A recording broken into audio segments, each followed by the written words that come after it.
How's she going, boys? Mike here. Welcome back to Grampie's workshop.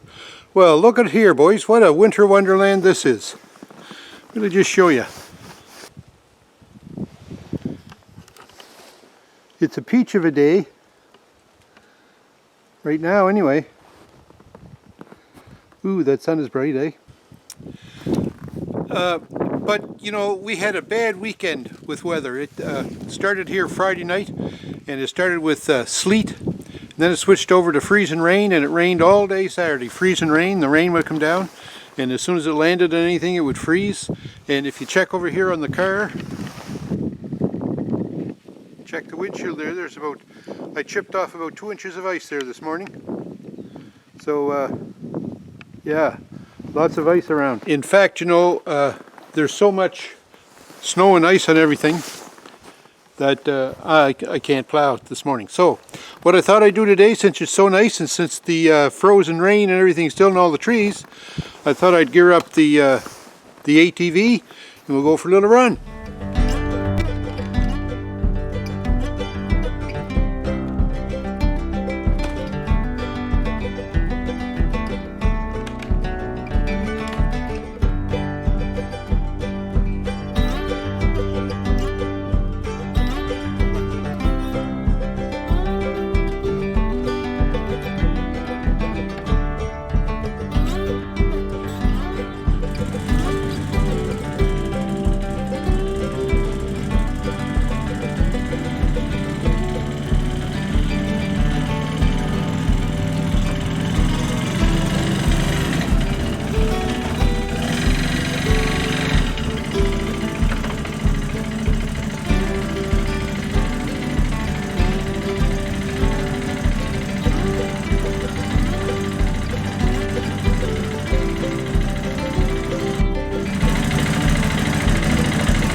Well, sorry I couldn't plow snow today. It's just the ice was just too thick. It was 2 inches thick there. When I was taking it off the car there, the windshield, it was 2 inches thick. So no snow plowing today, but we managed to go for a ride on the bike. That wasn't so bad, eh? It was pretty nice seeing those trees hanging down right over the road like that. It's pretty. It's not so good if you have to drive on it in a car because you have to drive through all that stuff. But I was able to maneuver around it on the bike. So pretty neat. I hope you liked it. It was pretty, eh? With the sun glistening. I like that. But anyways, I'm sorry too about no projects. The next little while I'm going to have to cut back on my projects because it's just too cold here in the shop really to do anything. I tried the heater project. I'm losing the war on condensation. Well, I may as well say I'm going to raise the white flag on that war on condensation. I'm giving up because I tried a bunch of different things and it's just not working. I have a dehumidifier here in the shop too, and I put heat in the shop the other day and I had the temperature up to around 17 degrees. The humidity went up instead of down, so I turned the dehumidifier on. It didn't make any water at all, it just froze up. So the dehumidifier doesn't work so good when the air is cold, and I can't heat the shop full time. That's just out of the question. Certainly not going to insulate it. So I have to run that white flag up the flagpole because I give up. The exhaust fan I think helped, but no, there's too much. My tools are all rusting, like the table saw is rusting, the bandsaw is rusting, joiner is rusting. It's just too much condensation, can't handle it. So, I give up. But anyways, there'll be more projects coming, so stay tuned for that. In the meantime, I sure hope you enjoyed this little ATV ride, and I hope you're enjoying the weather wherever you are. And I hope you come back often to Grampie's Workshop. Don't forget, thumbs up me, and we will talk to you.